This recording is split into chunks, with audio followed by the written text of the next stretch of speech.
If you're thinking about putting a spool in the rear axle of your vehicle and it's got a short wheelbase, you might want to reconsider that. Oh.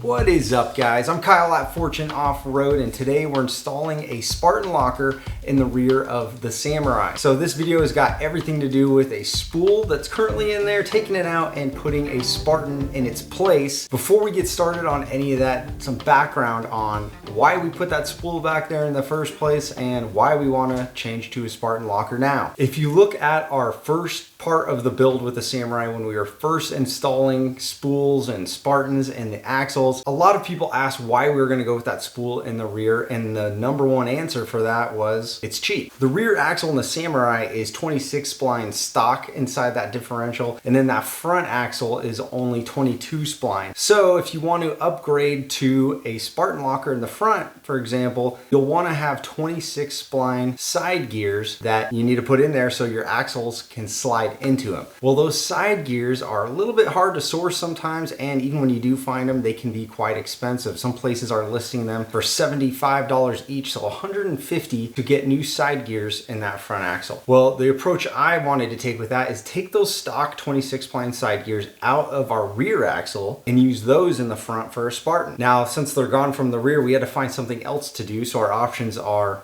get more side gears, run a totally different locker that has its own carrier and everything, or what I decided to do, go with a spool. There's a 26 spline spool out there that you can throw in the rear. I've had a ton of huge trucks in the past. Almost all of them had a Detroit or a spool in the rear axle, and it always worked great for me. Now the key word there is big trucks, long trucks. The longer that wheelbase, the less that spool or Detroit seems like it's going to affect you on and off road. Well, with the Samurai, this really short wheelbase, it was my first one. I didn't have a lot of experience with how it was going to act, and it really has made things challenging over the past couple of years in wheeling it. Everybody wheels in some type of different terrain. If you're in snow or mud, you might not notice that spool so much, but for me, high traction surfaces in Northern California, a lot of rock crawling, driving on the street, it's just not going to happen with the spool here. It's really hard on everything. If you look in my driveway, you can see these tire treads coming up into the garage. It's basically the Samurai doing a slow motion burnout trying to get in here because that spool is just twisting and twisting and twisting. Every time we go do the trail, I'm trying to weave in and out of these rocks, position myself in the right spot so I can get over them. The Samurai is quite a bit smaller than a lot of the other trucks that I wheel with, so we can't take the same line a lot of the time, and I have to do something a little bit different. The spool pushes me right through the turn. A lot of the time on the road, it just pushes me through that turn as well. If I was making a left or right turn, it would kind of just push me to the outside of the lane. The whole Samurai would be leaning as I'm trying to correct. And all of this stuff is kind of like, yeah, duh, that's how a spool works. But like I said, I never noticed it in any of my other trucks, but the spool is definitely a no-go for me. The budget part was cool, and the traction part was really cool, but we've got to take that out. And I did find a Spartan locker, so we're going to throw that in the rear in its place, and I also found some side gears, so we're going to get both of those, throw them in there, and I'm really looking forward to being able to turn again.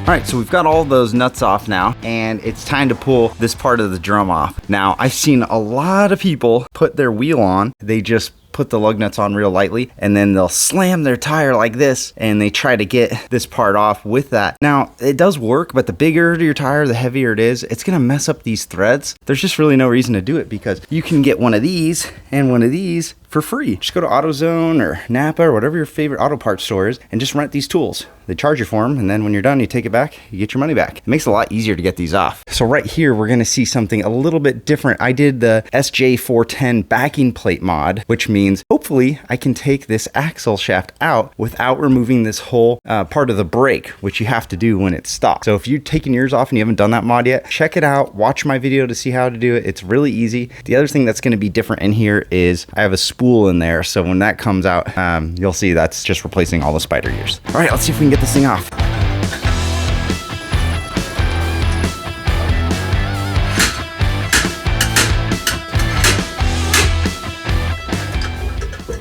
Picked up all the 13 mils on the back. We took those off. Now the backing plate should be able to come out. See if we can slide this off.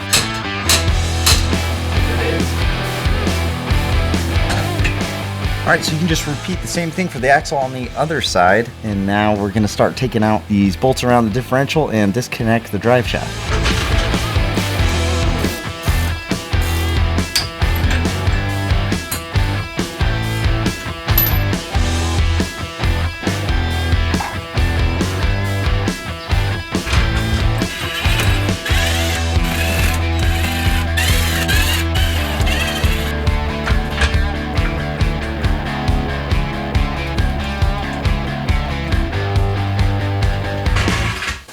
Please come out. Yes. Always heavier than I remember. We have our somewhat clean piece of cardboard to catch oil once again, and kind of a soft little pad to absorb any of the hits if we drop anything. So when it comes to messing with these differentials, I'm a pretty careful person with it, and it's definitely overkill. You don't have to do what I'm doing, but I just like the peace of mind. So I'm gonna try to wipe this all off. You can see some of the yellow on there from the previous paint marker I used a couple of years ago. It's mostly worn off now, but I just do that so we can align everything, and then it's exactly the same. So when we go to put it back together, there aren't any surprises. So far, everything looks like it's in really good shape. Gears look really good. They are nice and sharp still. What I think is a good idea is to just identify each bolt and the place that it goes. That way when you go to put this back together, there's like no questions. It just bolts right up. And that way you don't have to do a gear pattern or anything. We did it last time. I kind of just did it to prove that you don't need any special tools to put a locker in. Now, setting gears, yeah, you are gonna need some tools to do that. Still not very hard. So that's clean up for now. I'm gonna grab a paint marker real quick and we'll start painting this stuff up. You can see right here, it already kind of like crushed in the cardboard. Although this is small, it's still pretty heavy, so make sure you put some kind of pad down so you don't mess up your table and you don't mess up the gears. So here's what I'm gonna do. Do 1 through 4. There's 1, and then 1 dot, 2 dots, 3 dots, 4, 1, 2, 3, 4. Like I said, this is overkill. You don't have to do this, guys. This is just my technique for it. Pin right here that holds the adjuster in place is like a little bit askew, and I'm gonna make sure I acknowledge that in my mark. Line across this one. All this washes off, so feel free to put as much in there as you want. When I'm working with these, I like to just have this mark for reference, and I always keep this at the 12 o'clock when I'm working on it. That way all the bolts go right back in the same spot. I mean, it's those little things, if you do enough of them, can change the whole outcome. So just try to keep everything the same. There's our 12 o'clock mark. So these ones are 12 millimeter right here. I'm gonna try to set it down in the way that I disassembled it. Just another way to make things flow smoothly. Make sure we have everything. These off, I think it's a 17, yep.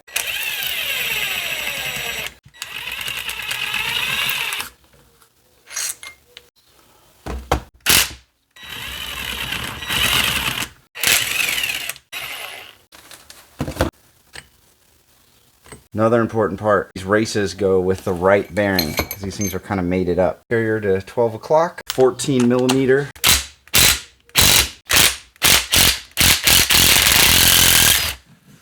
These had red Loctite in them originally.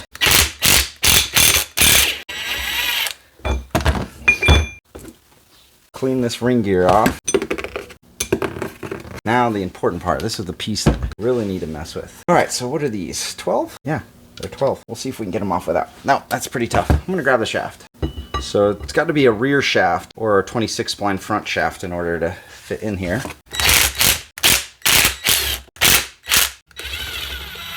All look good. All look undamaged. This should just pop off. Clean as we go here. Pins come out. I think we get new pins in the Spartan kit. I can't remember. And there it is, the mini spool. Looks like this. You kind of look for any wear, you know, any shaved metal, any bright metal would be an indication that something's new. Spartan kit. This is a used one, so your kit will look better than this. Got some pins. These are the 2 sides to the Spartan locker. You can see these ones look pretty good. The edges are a little bit rounded. It's not too much. I think this is gonna be just fine. Got the cross pins in there and a couple thick washers. The assembly of this is actually pretty easy. The hardest part of this whole process is putting this back together and basically just having faith that you didn't change anything too much. All right, so here's my 26 spline side gears. I made sure they were 26 spline by just dropping them off on that rear axle shaft again. It'd be a bummer to get this whole thing together and then realize you can't get your shafts in there.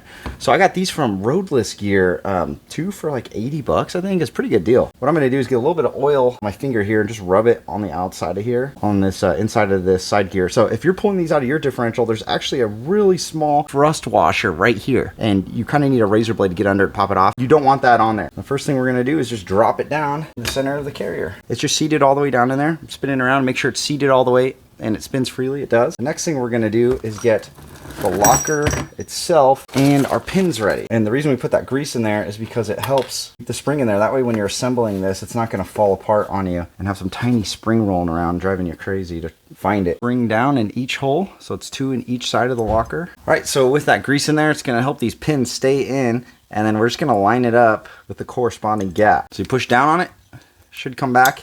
See the grease come out the top a little bit. That's cool. So when we drop this in there, we want these holes to line up with where the cross pins go on the carrier. So it doesn't have to be perfect. We can move it around. Next, our first washer. Lay it down in there. Got our cross piece right here that goes in the middle. Line the holes up once again. And we can put our cross pins in.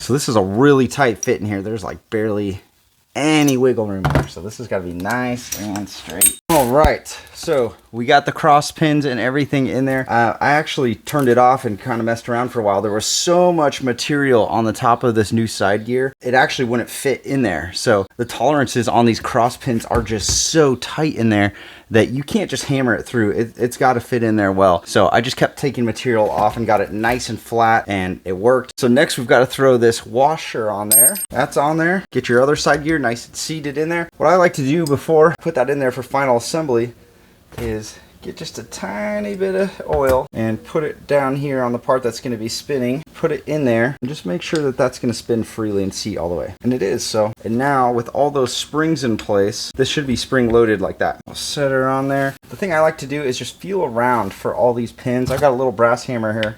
Can tap them. Just make sure they're all sticking out the same amount. Get it as close to equal as you can. I'm going to put my paint marks at 12 o'clock again. Start throwing in all these bolts.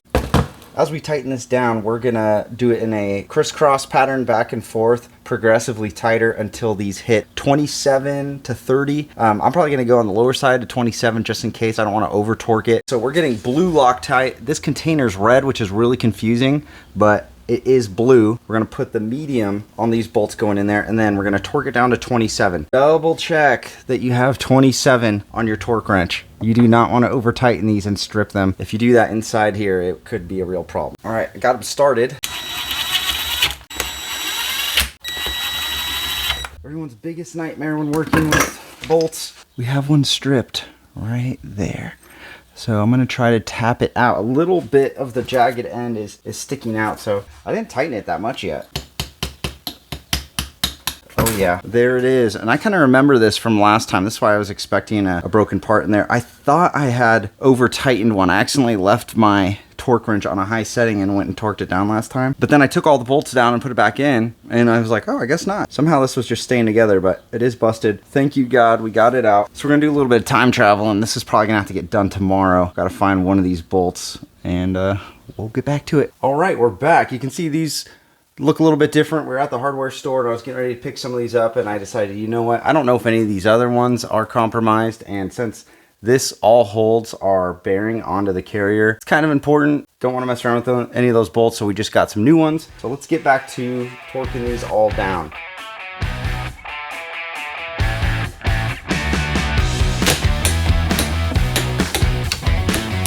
Now we'll move on to the ring gear.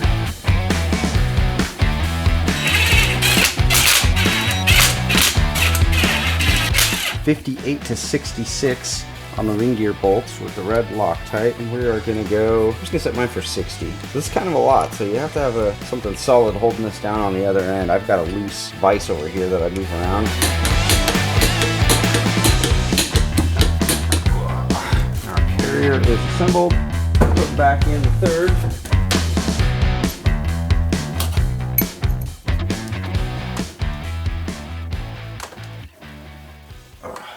As you put this in, you can see on the inside lip how it's centered. I just try to get it centered as possible. And then we have markings on our adjusters on the sides.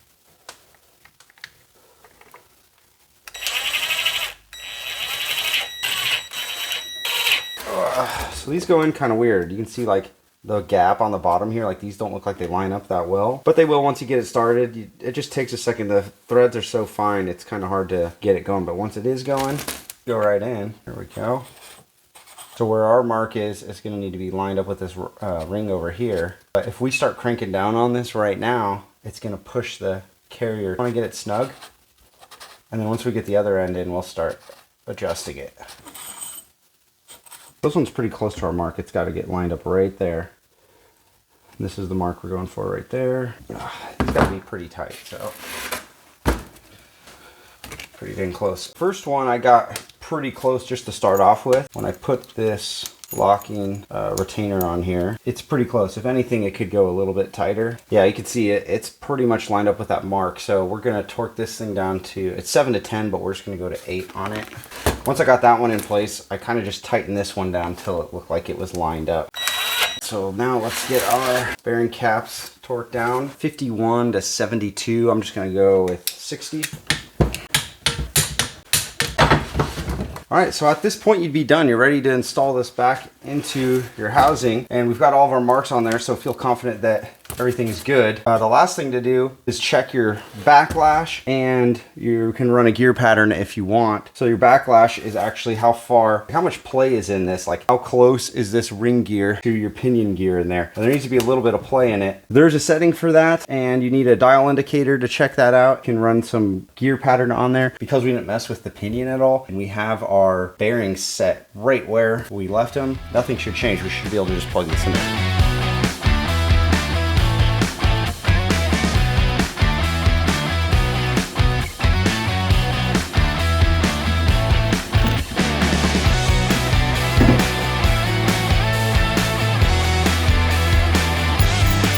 How's it going? I'm doing great.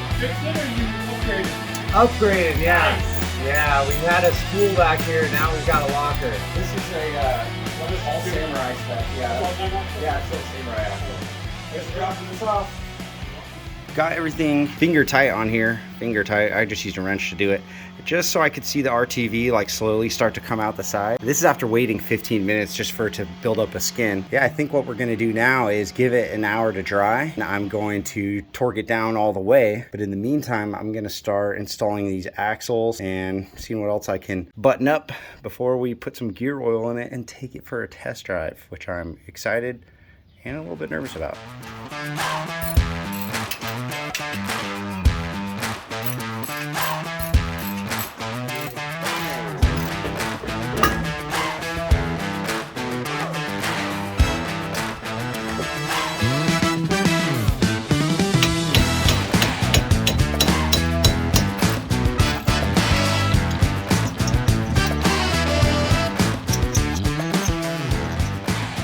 Hopefully you needed some weed whacker noise in your life, because that's what we've got. Decided to throw some paint on here. Got our lug nuts and our axle nuts on there. Not torqued down yet because we're still in the air here. Got our drive shaft connected again, and everything's pretty much ready to go. Decided to throw some red Loctite on these bolts because when we took them off, a couple were loose. So we've got about 30 more minutes on letting this RTV around the third member dry. When that 30 minutes is up, we're gonna torque those down. Then we're going to run to the store. I gotta grab some gear oil, top that off, check the drain plug and the fill plug, make sure the threads are good on those. And then we're supposed to let this RTV cure for 24 hours. So it'll be probably tomorrow for me when I get to go do this, hopefully not any later than that. Once everything's all sealed up and ready to go, we'll see if the Spartan locker works or if I just made a big old gear bomb.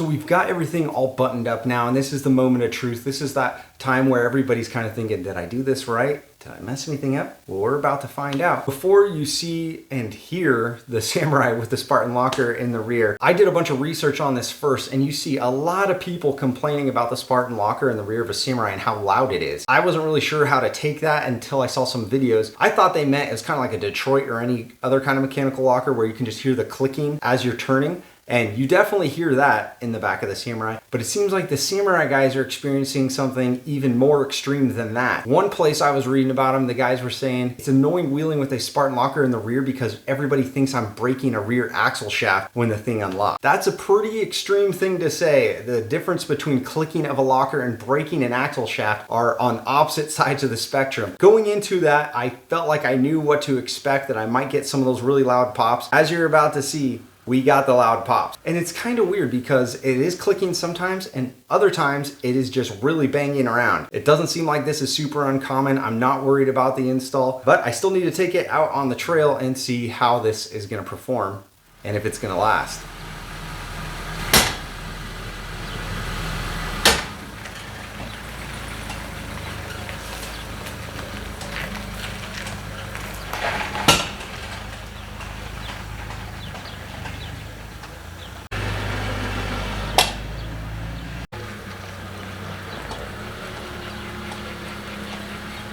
Now, this part may look pretty pointless to you guys, but I'm making these sharp turns in and out, just kind of seeing how sharp this thing can turn out, and the difference is night and day. There is no way I would be able to make these turns into my driveway with the spool in the rear. You hear those tires aren't just scraping really bad. The locker's doing what it's supposed to do. It's unlocking and allowing me to turn. Just driving this thing around the street, it is like a completely different vehicle. I can't exaggerate enough how much of an upgrade this Spartan is over the spool in the rear of the Samurai for me.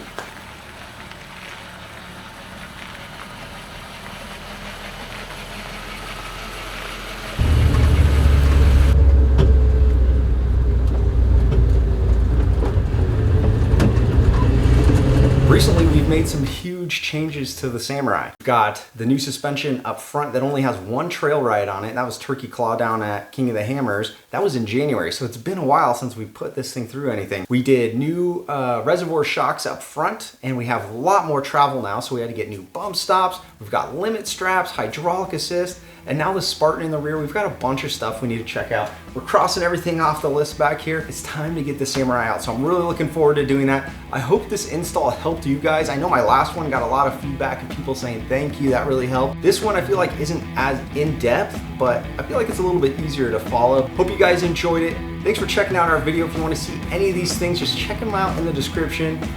See you guys next time.